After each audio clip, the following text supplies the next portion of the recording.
That shit's crazy. All right.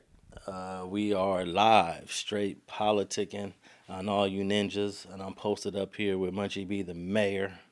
What's poppin', man? Oh man, Contenting, huh? content. We're gonna talk about some of your latest content that you posted today in a minute. But I wanted to. We got a couple topics on the table. I wanted to talk about faux extras asking for 50 racks for an interview. I want to talk about some of these funny photos that Blueface has posted on his Instagram from prison recently. And we had a 15-year-old kid killed in a gang shooting here in Los Angeles near the corner of Rimpaw and Washington. And then lastly, Florida. They out of control with the executions. They're about to execute a brother named Michael Bell. He'll be the 8th one executed this year. They got a 9th one. In the 7th month. Yeah, and but first thing I want to talk about, when I was driving in this morning, I saw a gas station that said $3.99. It's the first $3 I've seen in months, because we've been hovering around 4.20, 4.30, 4.50, and hey, we might be used to these prices, but when you travel outside of California, Way lower. gas prices is way lower.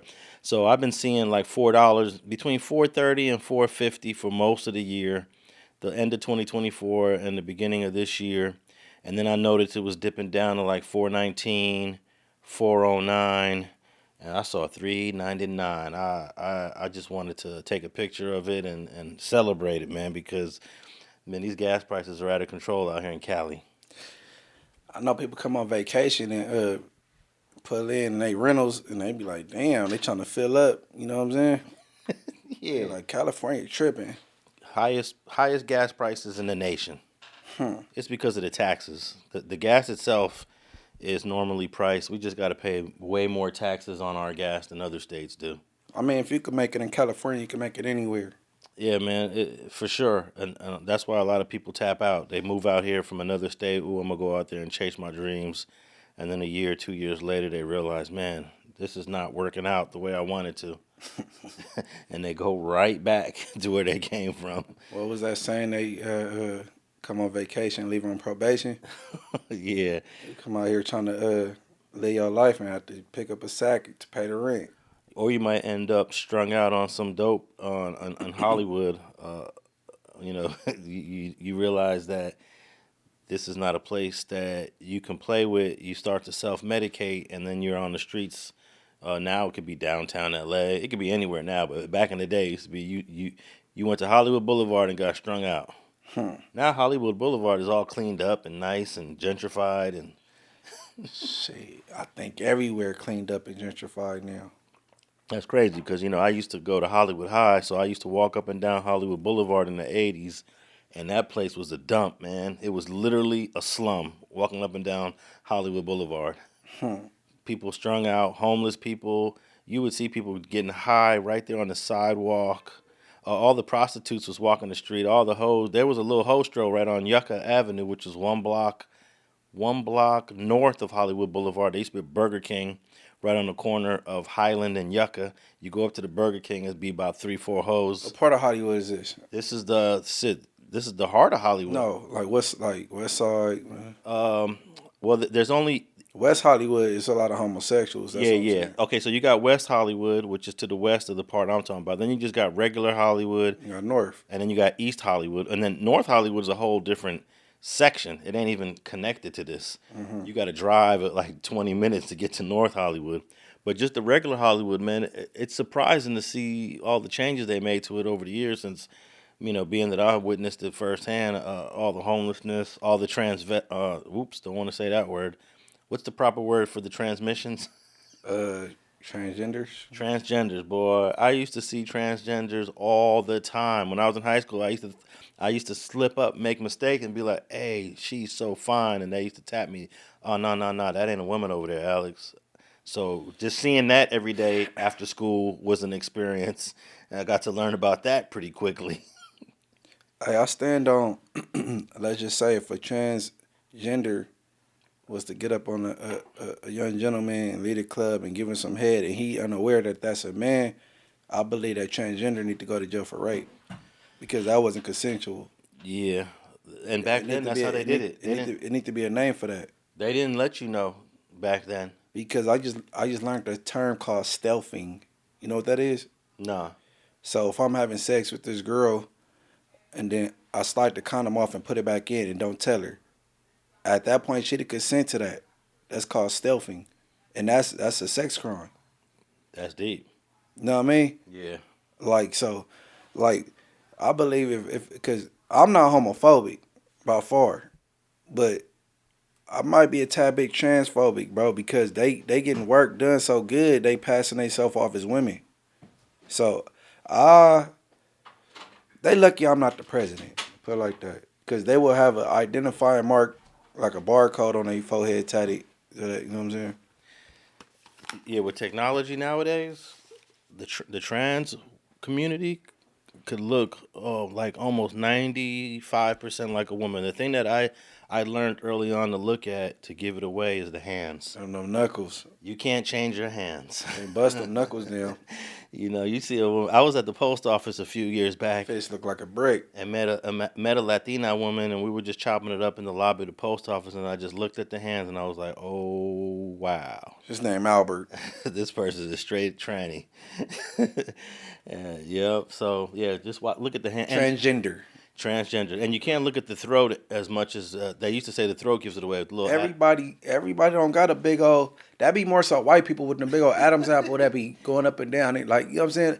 You can't look at my throat and just see, like, you know what I'm saying? Yeah, the Adam's apple thing, it works sometimes, but not all the time. So that don't work, man. The hands. The hands is, like, you feel me? Yeah. Give me a pound. Hey, give me a pound.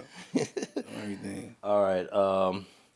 So, yeah, man, I made a mistake last week about Dunbar High School. There happens to be 2 Dunbar High Schools, but the Dunbar High School that Muggsy Bogues and the rest of those future NBA players went to was in Baltimore, Maryland.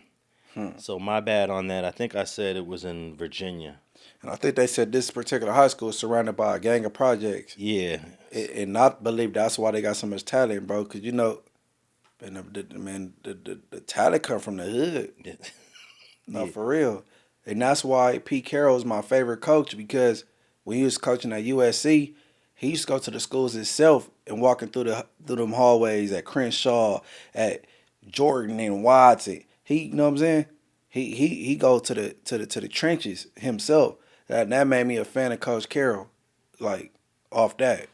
Yeah, Coach Carroll actually used to come to the hood and do some sort of like gang intervention work too. He used to reach out and give out tickets to the college games, and he actually started a nonprofit here that still continues to this day with some new leaderships. I forgot what it was called. I think it was called a New LA. None of us really were bad people. We were just raised in environments and in communities where our family didn't have the economic means to live in Beverly Hills. So what happened, we became products of those environments, from drugs to the dealers to whatever that was. We wanted to be the best at what we could. Been fighting for 6 months trying to find a job, couldn't find a job, and he took me into the back room and said, see, there's my girl and my baby sleeping. So what am I supposed to do? I can't find a job. Nobody will hire me. I'll do anything to work. And it hit me like, he's right. Well, what would a man do? A lot of us didn't care. We had nothing. So we did what we had to do to survive. Most of us joined gangs because that's the community we grew up in. A Better LA was an organization to try and bring hope to the communities. We started to create a conversation with people who had never talked to one another. It just started with a dialogue. We started creating a common language that became very powerful. You know, Skip used to mess with Pete Carroll as well, with his nonprofit. I rock with Pete Carroll. He my favorite coach. You know what I'm saying, for a couple of reasons. I like he alright, now that he in the NFL, he need to stop being so spontaneous with his play calling. This ain't college. Like these professionals, they can sniff that out. The linemen even run fast. You know what I mean? Like this, his play calling is a little too spontaneous. Like, other than that, I rock with Pete Carroll. Hey, yeah, it's hard to transition to college coaching to NFL coaching. Very few have been able to successfully do it.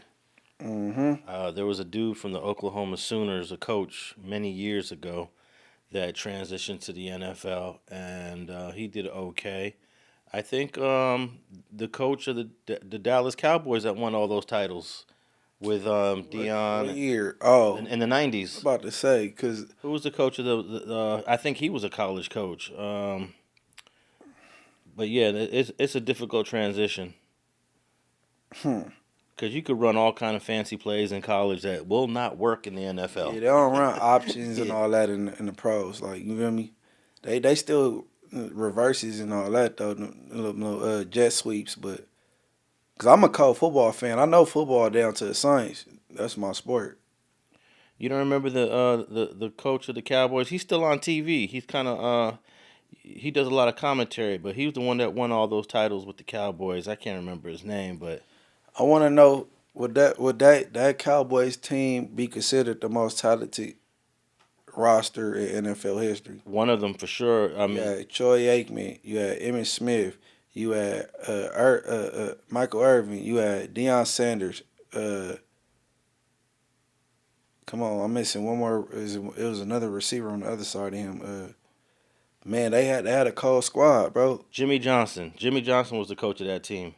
Mm-hmm. I bumped into what was the wide receiver's name you just mentioned? That was on Michael that. Irvin, I bumped into Michael Irvin in New York City a couple months ago. playmaker. He was getting out of I guess an Uber or a cab, walking into the hotel. I was just walking down the street while he was walking into the hotel. I said, "Michael Irvin, what's up?" He stopped for a minute, chopped it up, and then went into the hotel. I was with another friend, and they was like, "Who's that?" I was like, "That's one of the greatest wide receivers in the history of the NFL. That's who that is." That part. Yeah, but yeah, man, Dunbar. I'm sorry for all my Be More people. That was probably one of the greatest high schools, and that was probably one of the greatest high school squads to have 4 future NBA players. That's right. Be more. Pack Alex out. It was all you. But somebody said that, hey, there might be competition to the Centennial High School, Compton Centennial High School claim that I said of having the 3 greatest, the 3 most talented hip hop artists in DJ Quick, Kendrick Lamar, and Dr. Dre. And this is probably debatable, but there's a high school in Brooklyn, George Washington Career and Technical Education High School, that had Biggie, Busta Rhymes, and Jay-Z. Okay, even though it's that 4 up against them 3, it's still debatable. But in numbers, they won. New York, they got that. But Biggie didn't have a long enough career. But he's a legend, though. Yeah, but it's 3. You just said 4? New York got 4. What do you mean, New York? They said Jay-Z, Busta Rhymes, Biggie, Oh, they tried and DMX. Yeah, I double checked that. DMX didn't go there. Oh, DMX didn't go there. No, DMX ain't even from Brooklyn. He's from Nah, you ain't got to be from Brooklyn to go to school in Brooklyn. well, you got to be somewhere. He grew up in Yonkers. Yonkers is nowhere near Brooklyn. So he for sure didn't go there. For Or sure. are you going based off he didn't grow up over there? Well, he grew up in Yonkers and went to a whole different high school. So he didn't go to school there for sure. Unless he somehow lived with his auntie in Brooklyn for a minute. That's what I'm saying. You going off he didn't live over there? Yeah, or I can't go by the comment. I looked it up, and the school that was on record that he attended was a school in Westchester County where he grew up. Okay. Which made more sense to me. I'm like, damn, DMX ain't even. Look, if they got all 4, then New York got it. But them 3, I still give it to Centennial. I was gonna do a deep dive on all their accolades and compare them. How many BET awards? How many Grammy awards? How many nominations? Sheesh. How many platinum Kendrick albums? got that by itself. Yeah, Kendrick. Well, yeah, but Look, this past year, Kendrick blew past a lot of people. yeah, when it comes to the Grammys, Dre has about 4 or 5. Kendrick has like 30. Unfortunately, DJ Quick doesn't have any. But Jay-Z has a gang of Grammys. Biggie doesn't have any. And Busta Rhymes has a bunch of Grammy nominations but never won. So when it comes to the category of the Grammys, the Compton Trio got it. Bompton still got it. But there's other things outside. I don't just look at Grammys. Grammys is very subjective. I mean, the first Grammy... record sales. Look at record sales. Record sales. You got to look at all kind of categories. Mm-hmm. I was going to say the first Grammy went to Wil Smith for Parents Just Don't Understand in 1987. And you mean to tell me that he was better than Rakim, Paid in Full? But the Grammys were looking for a certain type of rapper to give the first award to. You weren't gonna give it to Rakim. You weren't gonna give it to EPMD. They gave it to Wil Smith. And that's kind of how the Grammys has been, and especially in the early stages when it came to hip hop. Now it seems like they're going for the real hip hop. It seems like they're going for the real artists. They're nominating the artists that the streets listen to. But in them 80s and early 90s, man, it was weird what the Grammys were doing with hip hop. Because I mean, it been complaints about the Grammys all the way into recent time now. Yeah, I guess. I mean, you're always going to complain about it, but imagine in '87 when you give the Grammy to Wil Smith for Parents Just Don't Understand. It's an okay song. It's a great family-friendly song, but it wasn't even in the top 10 of best songs in 1987 or 1986. I mean, LL Cool J was putting out way better songs in 1986 and 1987, but they gave it to Wil Smith. But that's cool. Wil Smith became a big movie star, and he passed a whole lot of people up. But George Westinghouse House High School in Brooklyn, and another thing about these three brothers, they all attended this school at the same time. Yeah, that's dope. That is crazy. They're the same class. Well, no, I think Jay-Z's a couple years older. So when Jay-Z was a senior, because he was born in 1969, Busta Rhymes and Biggie, they were both born in 72. So that puts them 3 years behind Jay-Z. And in New York, the high schools are 4 years. So I guess Busta Rhymes and Jay-Z and Biggie were in their 9th grade when Jay-Z was in the 12th. I need to find that yearbook. Oh, that's crazy. I wonder if they even knew each other back in high school. That's what I'd like to know. Yeah, Busta and what's called it probably did. Busta and Biggie? Mm-hmm. Yeah. Probably not Jay-Z. Yeah, you know, them seniors don't like messing with the 9th and the 10th graders, huh? Right. Okay. I don't know who's got paid the most money for an interview. That'd be an interesting question. I might look that up. But I don't know if getting your hand blown off can yield you $50,000 on a YouTube interview.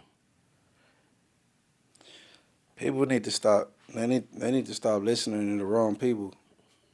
You know what I mean? Yeah.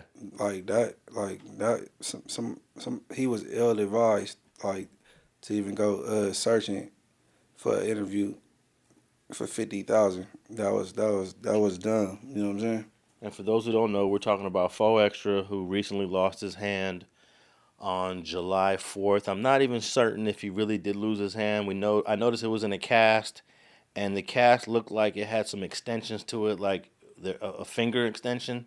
So he might have 1 or 2 fingers. We won't know until that cast comes off or until he does the interview. But I came to make this video for all my supporters and all my fans, to everybody that show love and gave support around this world. That's what I came to make this video for everybody around this world. On Vernon Avenue, I had to make this video to all the supporters and all my fans around the world. Off the back on the dead homies. Just for every real around the world and every real female around the world, and to all the little kids that show support around the world. On Vernon Avenue, off the back, I gotta show y'all support and give my respect to y'all. On the dead homies, I love y'all. That's off the back, off my back, off the back. Nigga, off the back, I ain't gonna stop saying it.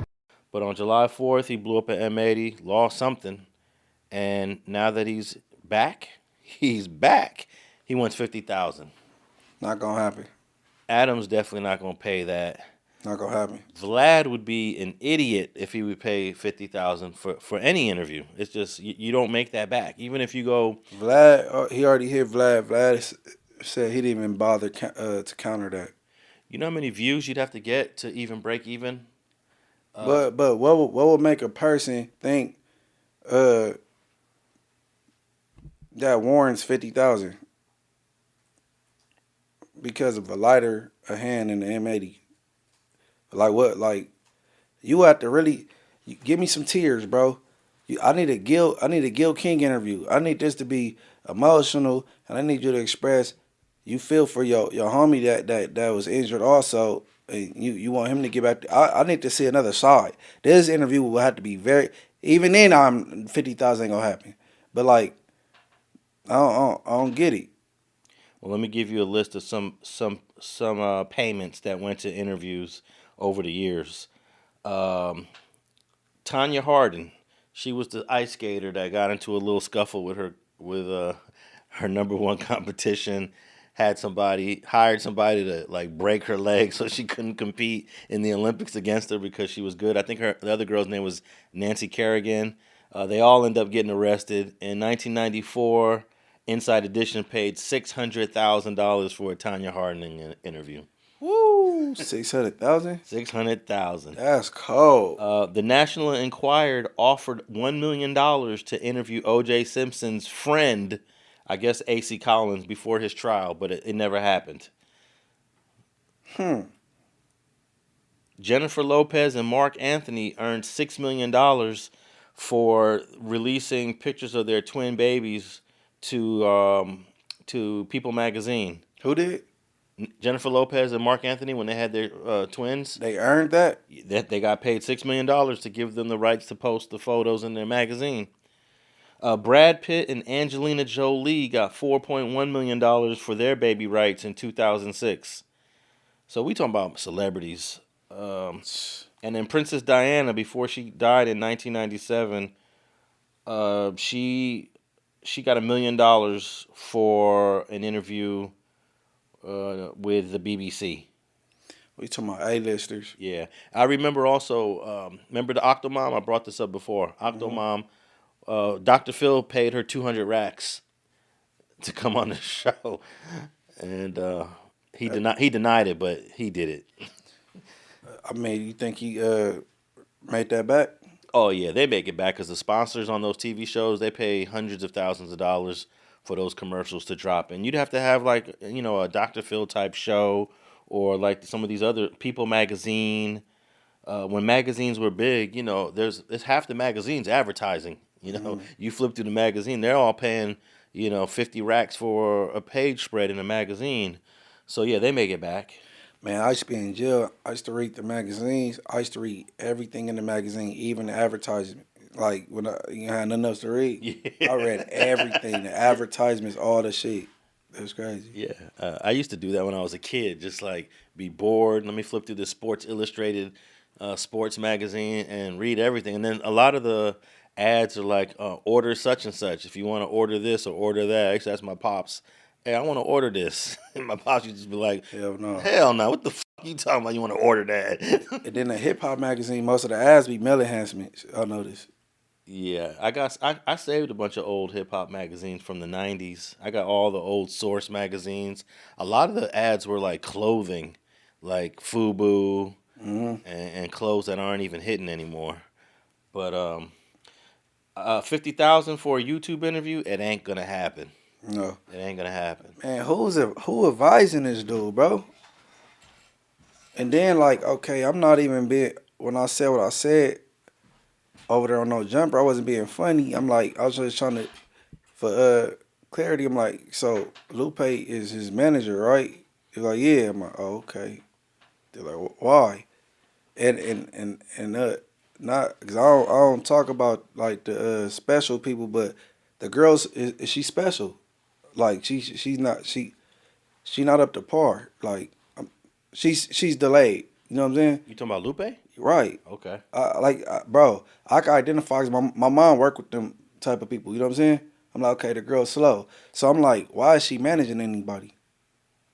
But I don't know who advised him that his interview would be worth 50,000. But you know what I mean? Shit. And then and another thing, you should have came to Adam fresh from the hospital and gave him the exclusive fresh out the hospital interview based on he gave you your shot. And on top of that,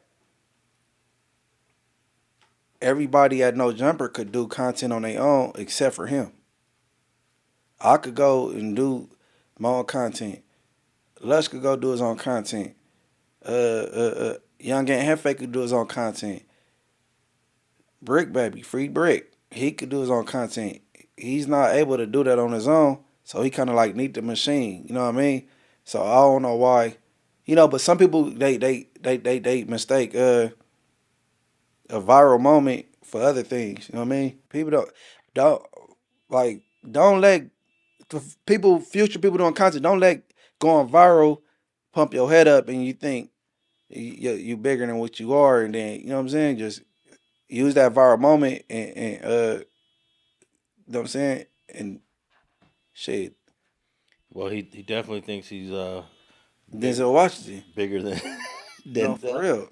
He think he Denzel. Like, I ain't gonna never get big headed like that. Well, maybe someone will counter offer his 50,000 to something more reasonable. Well, Vlad didn't. He said he didn't even bother. Oh, is that right? Yeah. Yeah. There's only 3 platforms that I know that would pay in the thousands. That's No Jumper, Vlad, and Art of the Dialogue.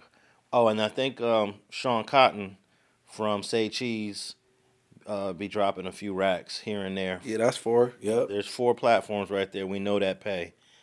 I know he's paying Charleston White to come on there every other week because they do crazy numbers. Oh yeah, they got a partnership for sure. Yeah, they do crazy numbers. I think that Say Cheese and Charleston White 1-2 combo is a better combo than Adam and Wack. For sure. But I almost put Adam and Charleston White in the same category. But I'm saying monetary wise. Okay, monetary wise. Which color got that, bro? I think Charleston got that. Yeah, and Sean Cotton don't really have to do much. He's not even in the video. He's off camera asking the questions. Mm-hmm. Whereas Adam and Wack are having a back and forth conversation, which is more work for Adam. So yeah, you definitely Charleston White outperforms Wack easily. Right. Easily. Not that it matters to me because they're both clowns. Right. Agreed. The Adam and Wack show, they talk about absolutely nothing. But I enjoy listening to Adam and Wack more than I enjoy listening to Charleston White, only because sometimes Adam puts on the soft press. Right. And that is far more entertaining. Right. Can we talk about Aaron the Plumber? What is it talking about? You've been talking about him all damn week. Was that already was the fact, okay, and how long into this Vlad interview that you have that's currently being rolled out do we have to wait before we get to the Aaron the Plumber thing? Is it like towards the end or something? I thought you guys were going to start with that. Yeah, jump it up. Well, I mean, I don't really.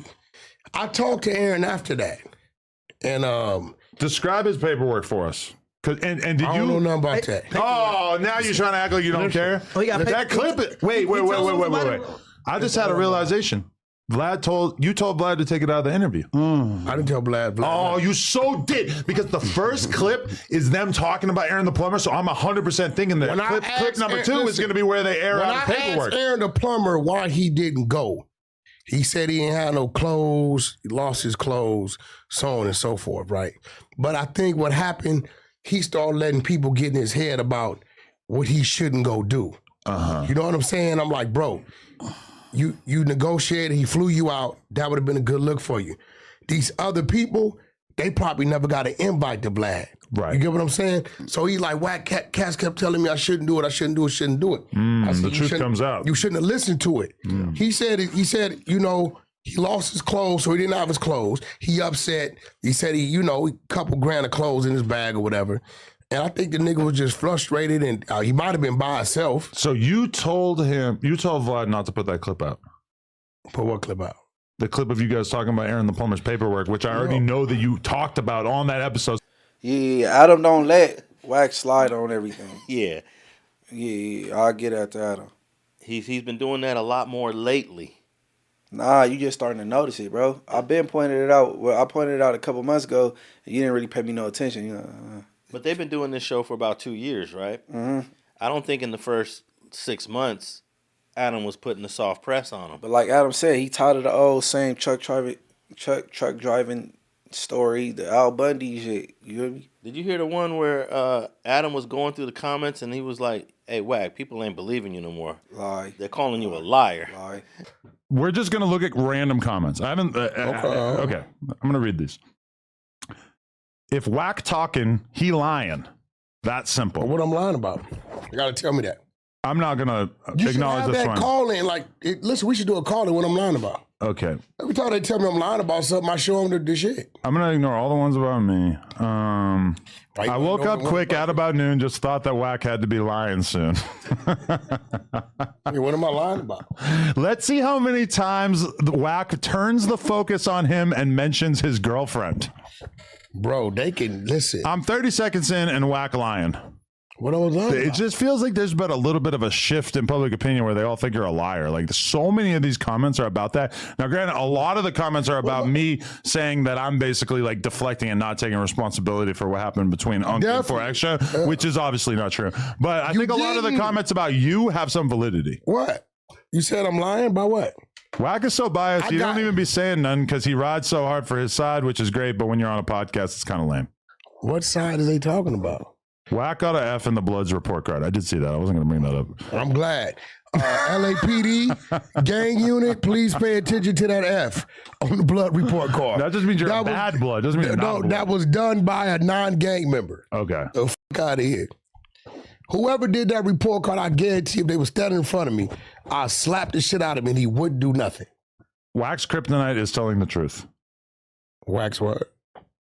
I find it interesting that so many people think you're lying. Yeah, you know why? 8 minutes in, Wack has told 8 lies already. This fool literally tells a lie a minute. Lie, and it is, bro. It's clear, bro. And since Loose Cannon's in jail, Loose Cannon is still leading the race on biggest liar in the content creation realm, but Wack is catching up. Well, what's insane about Fake Cannon, Termaine Mills, he outperformed Wack on their individual YouTube channels. He outperformed Wack. Can't jump without Jordan, huh? And let me just tell you right now, Wack has been putting out some content for the last 2 weeks. Half of that content, he is buying views. And you can tell. It's obvious because the engagement is not matching. He'll have a video that has 50,000 views and it's got 40 comments. Maybe a lot of people who watch YouTube aren't paying attention to the engagement. They're not looking at the comments. They're not looking at the number of likes, the number of comments, and the number of views. On his channel, it ain't matching up. And maybe I'll do something on that. Or when we do our thing on the Pampers, we have to do our thing on the Pampers. We'll point that out. Coming soon. Yeah, he did. I'll give you one example before we move on to talking about Blueface. He did a video with Snoopy BadAzz, like a StreamYard, split screen. It got 41 or 42,000 views in the first hour, and I was like, okay, if this gets 40,000 views in the first hour, this is gonna have 100,000 views. It doesn't just stop at that point, right? But the video just ended up. Here we are, 2-3 weeks later. It got 44,000 views. So it got 90% of its views in the first hour, which is insane. Nobody's checking for Snoopy BadAzz, bro. Yeah. Like if it was him and Jason Lee and they was talking about some Diddy updates and Jason Lee had some exclusive information, I could believe that it do that many numbers. You know what I'm saying? Well, but no, if listening to Snoopy BadAzz, you're hearing the same thing. They're hating on me. Skeet TV, Munchie B and Alex Alonso. That rap, BITCH, Tonya, Munchie won't sit down with me. He's scared. It's the same thing. Who cares, bro? Yeah, it ain't gonna happen. You ain't sitting down with bro ever.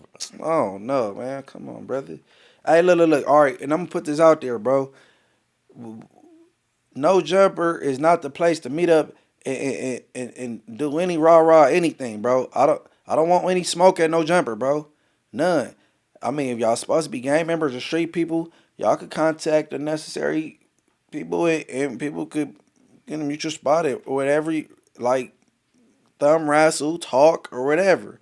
Why go right there if y'all say the feds is watching there, it's a federal building, all this extra stuff, and then y'all want to go there and be rah-rah? I don't understand. I do think that something can happen up there, though. No, it's possible, highly possible. Yeah. But I'm saying, why did this man want to, let's sit down and face me? Man, come on, bro. No, that ain't what we doing. And just for the record, Street TV has never been mentioned in any federal indictment ever. But multiple platforms. Vlad TV has been mentioned in a federal indictment. It was also mentioned in the Keefe D's bail hearing. Adams' platform has been mentioned in this most recent federal indictment with Big U. And even Kev Mack. Kev Mack's platform was mentioned in Lil Doc Done's federal indictment. Street TV has never been mentioned in a federal indictment and hopefully never will be. I'm from Inglewood, so I'm going to knock on wood. You know, and one of the reasons why, let me tell you why. It's not an accident or a coincidence that I've never been mentioned. It's because I look at an interview after I shoot it and I say to myself, I'm not putting that out. I'm gonna edit this out.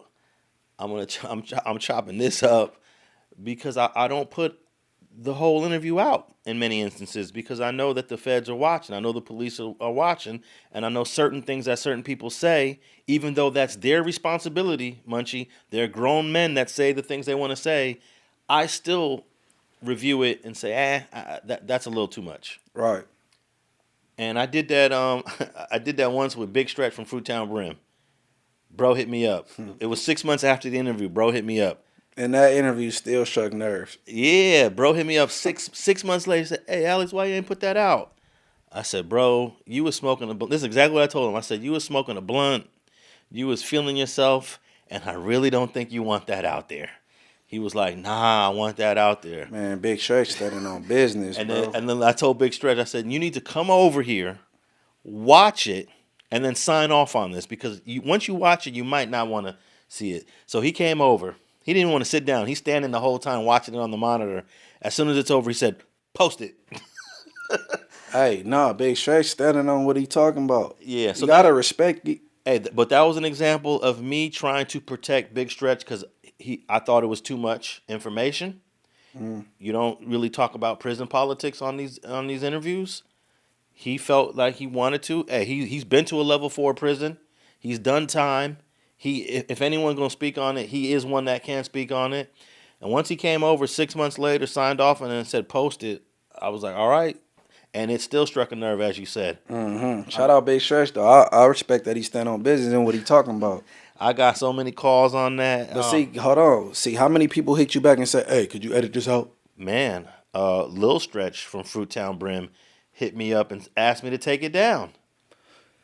Hey, Lil Stretch, listen, bro. If Big Stretch knew that you had hit him and said that, he would have got on your bumper. Well, I think I told everybody what happened. When Lil Stretch called me on the phone, I was like, "Look, if Big Stretch don't want it, you can't make that decision for your big homie." Yeah, this is what I said. I said, let's call Big Stretch right now on a 3-way.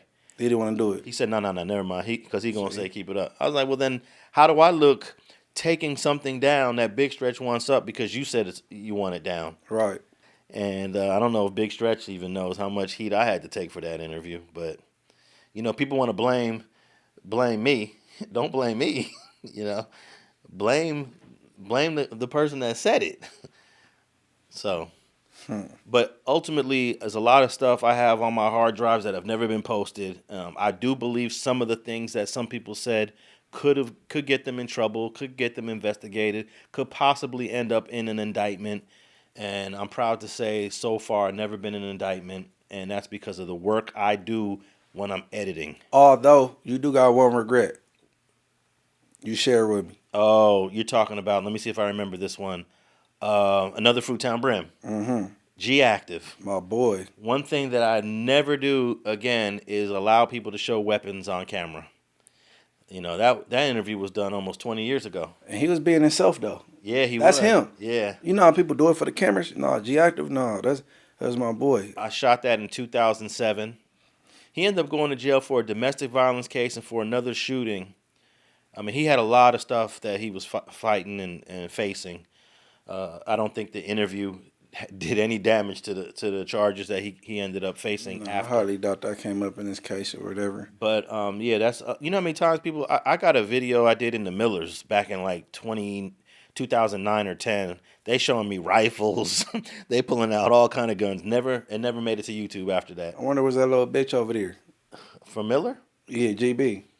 Oh man, was GB there? I don't know, but it was that little broad ass. It was. You know what? No one has ever seen that interview. I told what's his name, Go look back at the footage. He might be somewhere in there though. He was around in like '09.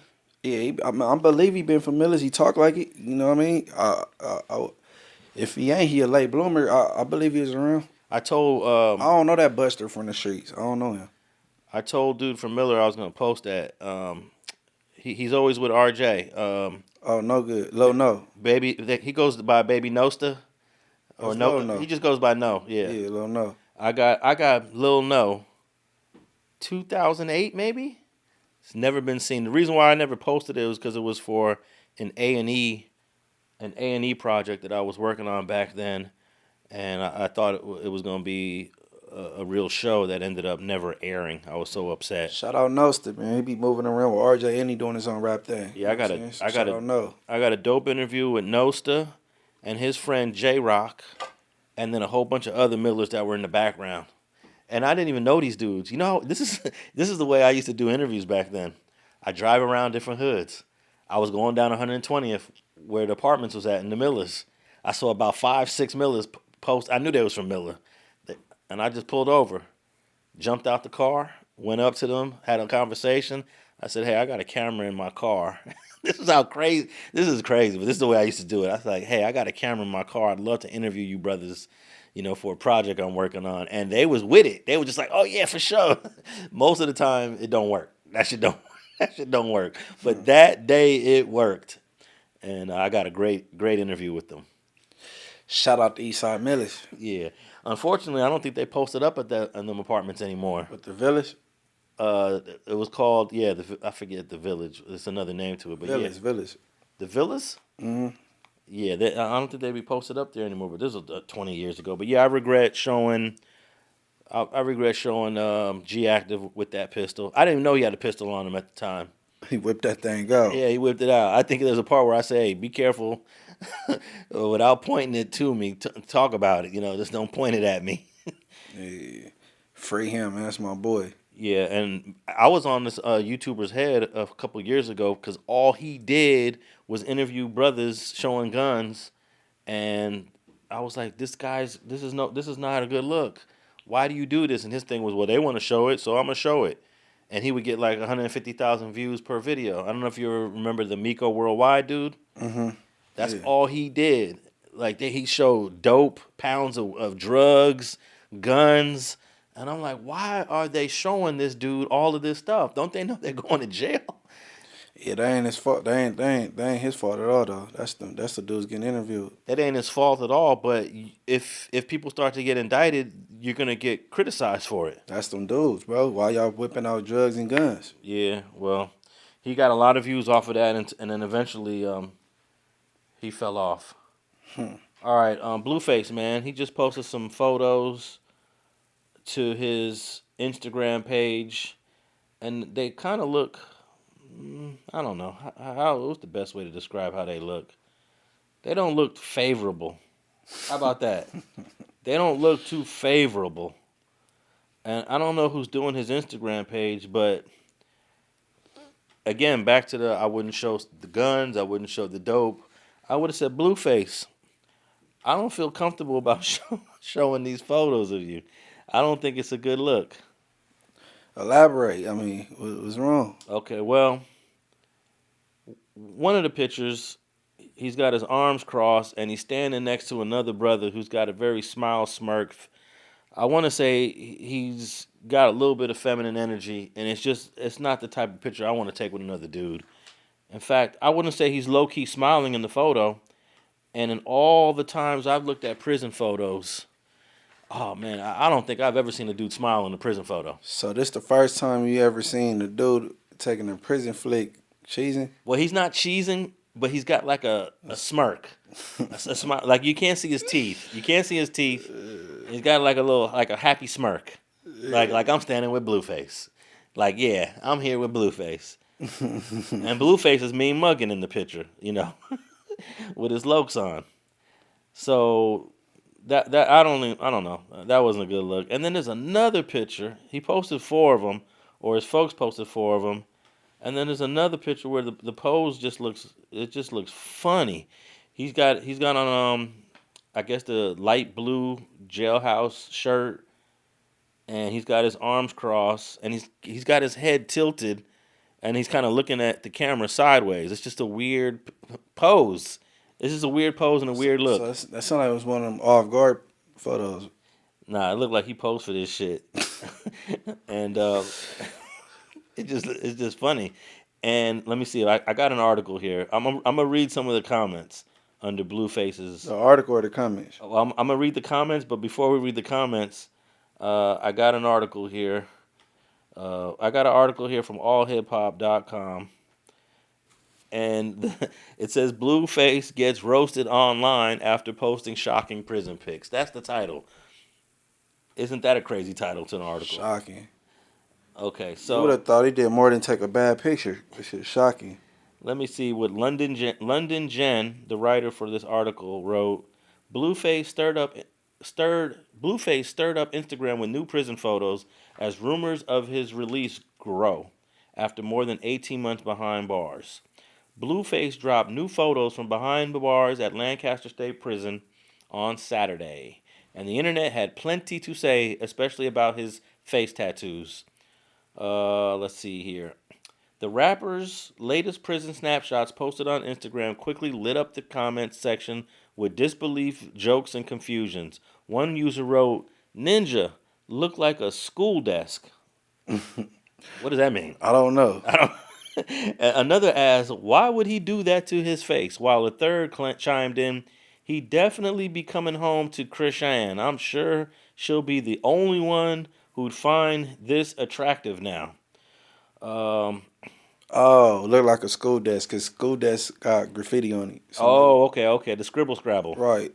Okay, and then they posted some screenshots. Wish he never did them tattoos on his face. He definitely be coming home to Chris Ann. Okay, the photos come as speculation swirls around his potential release. Earlier this month, his father shared an update. It's been a long road. With good behavior, he's coming home next month about 35 pounds heavier. Yeah, you can definitely see the weight that he put on. His mother already started planning a coming home party in anticipation. And let's see here. I'm scrolling through this article. At one point, Blueface Krishan evicted from the... Okay, they're giving us a background. But nothing about, in this article, nothing about the feminine energy coming off in some of the pictures. But I got a couple of other comments that the article didn't tap in with. Let me pull up some comments real quick. Blueface mama sexy. Okay, well, there's three major critiques that Blueface is receiving. One is the scribble scrabble tattoos on his face, the 35 pounds he put on, and the, I guess, feminine energy coming off in some of the pictures. One person wrote, "The tats just make him look dirty. I'm mad because I finally able to see his finest right before he went in." That's from a girl named Open Book with CC. Another person wrote, "What happened to him in there?" with a sad face emoji. That's from another female named Rio Freeman. The Nenj87 wrote, "Eating them carbs and high sodium canned processed food.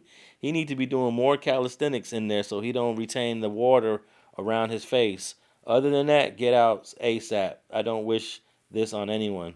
And he must be eating a lot of them prison prison spreads. Like I said, he ain't doing no working out. I know somebody that worked in Lancaster prison on that same yard, and he said her words verbatim, he's a dirtbag. He don't come out his cell, and he's a spice head. So I ain't here working out. He's like, no, he definitely don't look like he's working out. Someone wrote here, "Why you mess up your face like that?" What is the scribble scrabble? What's written on his face? What is it? I think he put a YSL Yves Saint Laurent logo, which is that's for schoolyard, right? Right. What's the L for though? I don't think the L really. Schoolyard life. Yeah. Oh, someone wrote here, "Did he really tattoo YSL and recycling sign on his forehead and a baseball logo on his cheek?" Yeah. Recycling. What the hell is the recycling sign about? I don't know why he did that, but it's like the triangle. the triangle that lets you know that this And is. it's all the arrows. Yeah, and the arrows. Well, what the hell is that about? I don't know. And then he got the Major League Baseball logo. I get that because like we play ball, Yeah. but Someone wrote here, I just know he's getting his meat slobbed on by a whole man in there. That's from Justin 6678. damn, Justin, that's how you doing? Let's see. Let's read one or two more of these. Diddy would love you for real, for real. That's from ex Morenita. Man, free Diddy, man. Don't do Diddy like that, man. He over that. All right, here's the last one I'm reading. Now, why the guy with him in the pigtails got to lean like that for a pose for camera? He made the whole post look like a couple shoot. That's from Kelly WC78. All right. He getting shot on, man. I wonder what the boy Cash Young got to say about all this. Oh, that's his boy, man, Blueface. I wonder what Cash Jones, because he comes to his defense a lot. I want to hear what Cash Jones got to say. You know, he gonna spin it any kind of way he can. I mean, it ain't really that bad, you know. You put on some weight in prison because you eating them high sodium diets. You're not working out. You smoking spice all day long. The picture looked a little feminine, but he could just say, "Hey, that was dude. That wasn't me. That was dude next to me." Well, I'm gonna say this: he's somewhere. He's on the yard that Wack won't go and can't go, and that's that. Imagine that. Imagine if he had to hit the yard. All you could do is imagine it because it won't happen. Wack cannot walk the main line. Well, let me say this. It's been 6 months and 2 weeks since the no jumper beating, and I firmly believe the feds are investigating it, and I firmly believe that they might find some sort of weird charge to attach Wack to. And if that's the case, bro will be sitting right in the MDC with Big U. I don't think it's gonna happen. He'll be sitting right in MDC with Big U. I think they would have been No, if it was a state case, I was saying, because old boy's suing. What's his name? Jay Reed. yeah. He's suing for sure. So maybe they want to wait till after the lawsuit, then do it like they did Cassie. Well, I think what happened was Burbank was investigating, doing what they do, and the feds came in and said, "Hey, we're gonna take this over. But in addition to charging them for the beating, we're gonna do a deep dive on all 5 or 6 of these dudes because they're not just I gonna don't hit think them. so. That's what they did with the Big U shit. Yeah, Big U shit different. Big U is a fear factor and is a staple, and been that for years. This dude is a loser, and he was just supervising the ass beating. But what about all the 6 or 7 other people that got indicted with Big U? You know, they went deep dive on all of them and hit them with all kind of charges, minor charges. I don't think it's not a good comparison compared to the to Weenie 100. So you don't think that he would be implicated in this indictment by the feds? The no jumper whipping. Yeah, I don't think so. I don't think Everyone says, he they friend, bro. well, that's if you believe that all friends of the police can't go to jail. Look at Whitey Bulger. Whitey Bulger was one of the biggest informants, and he ended up going to prison. Thing is, when they done with you, they come get you. They not done with Wack. Wack is still cooperating and corroborating still. Well, He's still on the internet giving hints, and they want him free to do that. well, the feds usually take a year, 2 years to do their investigation. So The feds is waiting on him to bait Munchie B in, so Munchie B could pop up 100 deep at no jumper with his homies, and they got guns, and yeah, Wack. And as soon as we pull out the parking lot, we get swarmed, and everybody they want Wack to do they work. He gotta be free. What do you mean? That's they leading agent. yeah, but what else is he? Wack might get a bonus next month. But at this point, everybody knows Wack's game. So you got to be dumb to even. Yeah, if you bite, Yeah, you got to. some people go bite. I'm telling you, Wack not done yet. There's still some people that want to prove to Wack that they tough, and Wack's gonna get him. It's gonna be entrapment. Well, because of the no jumper beating turning federal, it's gonna take. They're not gonna indict anytime soon. They're gonna probably do their. It's gonna take at least a year for their whole investigation, and I'm telling you, they're gonna get everybody in that parking lot. They're gonna get everybody in that parking lot. At least 5, 6 people. Wack gonna be all right. He gonna be in Vegas rubbing R&B booty, All right. laying on his stomach naked. I wanted to talk about this execution in Florida, man, because here in California, we don't really deal with executions, even though we do. We live in an execution state. We live in a state that supports the death penalty but doesn't implement it. I've been hearing a lot of people still messing up them words, Munchie. Me too. Implement. The state of California does not implement the death penalty because the governor, what's his name? Newsom. Governor Newsom. Governor Newsom is anti-death penalty, so you'll never get an execution under his watch. But the state of Florida is like Texas. Texas and Florida probably has the record for executions, and they're probably going to execute, or probably already have executed, a brother named Michael Bell. He is the 8th person to be executed this year alone. Basically, they're averaging one a month at this point. We're only in July, and they got a 9th one that's going to be executed before the end of the month. So 9 executions in 7 months. The state of Florida is killing more than the Bloods and Crips. And let me see here. It's crazy. I got a story here. I got a quick little clip on what's going on with, let's see here, Michael Bell. Here we go. The state of Florida is set to execute Duval County inmate Michael Bernard Bell. Bell was sentenced to death for shooting and killing 2 people outside of a Moncrief bar. Prosecutors called it a revenge killing. If Bell's execution is carried out, he'll become the 8th inmate put to death in Florida this year. News4JAX anchor Ashley Harding takes a closer look at capital punishment and new changes we're seeing in Florida. Michael Bell is set to die Tuesday for the 1993 murder of 2 people outside the Moncrief Liquors and Lounge. Prosecutors said he used an AK-47 in the attack. Gunman fired round after round into this car where Tamika Smith was sitting with 23-year-old Jimmy West. This is video from our News4JAX archives of that case. If Bell's execution goes on as planned, his death would match records set in 1984 and 2014.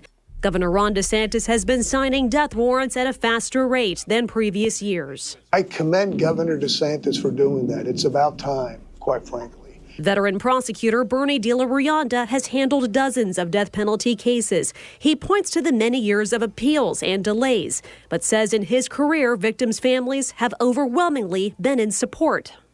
They just want justice. Some of it is probably retribution, but quite frankly, most of it is because they have suffered and they continue to suffer. And some of their arguments are from victims' family is, why does this guy deserve to live? And why do we have to pay for him to stay there? We can't have a death penalty without a lengthy appeals process, especially in a state like Florida where we get it wrong so much. I also talked to Maria DeLiberato with Floridians for Alternatives to the Death Penalty. She, too, is an attorney, and her group has protested executions for years. In the Sunshine State, lethal injection is the primary method for execution. But House Bill 903, which took effect earlier in July, calls for expansion of the methods to include anything not deemed unconstitutional. Maria DeLiberato tells me she has concerns. So that could certainly open the door for Florida to execute via nitrogen gas, via firing squad, hanging, beheading. I mean, really, the possibilities are endless. DeLiberato also points to stats which say 30 death row inmates have been exonerated and released in Florida since 1973. I asked De La Rianda about this, who points to the advancements in science and technology, proving guilt beyond a reasonable doubt. I think that argument is not a valid one overall, but I'm happy to argue with a particular case. And if there's a case that the person's innocent, then he should be let out. But this fear that, no, somebody is innocent, I don't think that's realistic. All right.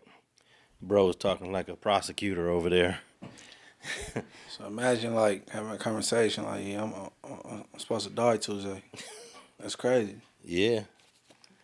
And, that's where the serial killer, Ted Bundy, he went to Florida deliberately. He's not a Floridian. He was killing people, I think, in Colorado or some other state. and he went to a death penalty state and started doing the same thing, and eventually, I think Ted Bundy got executed in Florida.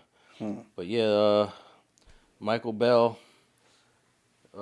committed a double homicide back in 1993, and it's taken all this time to do it. Hey, if we had a governor like Governor DeSantis in California. That's a broad. Rhonda? What's that? Her name is Rhonda DeSantis? No, Governor DeSantis. That's a guy. No, the first name is Rhonda. No, Governor DeSantis' first name. No, this guy's always on. He's a Trump. What's his first name? I don't. Let me see. I'll get it. Man, I heard Rhonda, bro. Rhonda DeSantis. No, there was a lot of similar sounding names in that story. Ron. Oh, Ron. He's a Trump guy. I'm about to say Rhonda cold, bro. Who's f***ing her? I was like, it's a woman that cold? Look, if California had a governor like DeSantis, Lil Fee would have been executed already. Well, some people that prefer to go on death row because you get more shots at an appeal, and then you got them people that come and want to work on your case. You know what I'm saying? Yeah, but you get a certain number of appeals and then they're exhausted. It's over. Yeah. Like Lil Fee has no more appeals. Neither does I think Ace Capone from VNG. He would have been executed if we had a governor like DeSantis. Also, the two brothers from Raymond Avenue. Tretch, another dude. That's Michael Champion, and I think it's Tretch and Evil. Yeah. They would have been executed. We would have had at least, in the last 20 years, 10 executions of people from LA's streets. Walk them home big time. But fortunately, we do not have a governor like DeSantis. Unfortunately? I said fortunately, we don't. Yeah, I'm about to say that's no. I'm that's anti an accident. No, I'm anti-death penalty. I'm surprised when it went up for. It was on the ballot about 6-7 years ago. It won. They were going to abolish the death penalty here in California. So that lets you know California is not as liberal as a lot of people think it is. Californians voted for the death penalty, so it's not as liberal.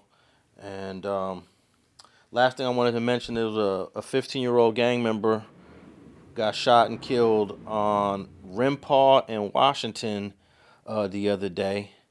And I thought about a lot of 14 and 15-year-olds that I lost over the years. And it made me think about Don Don. Don Don was only 14 when he got killed in 1987. And that was one of my boys. That was a close friend of mine.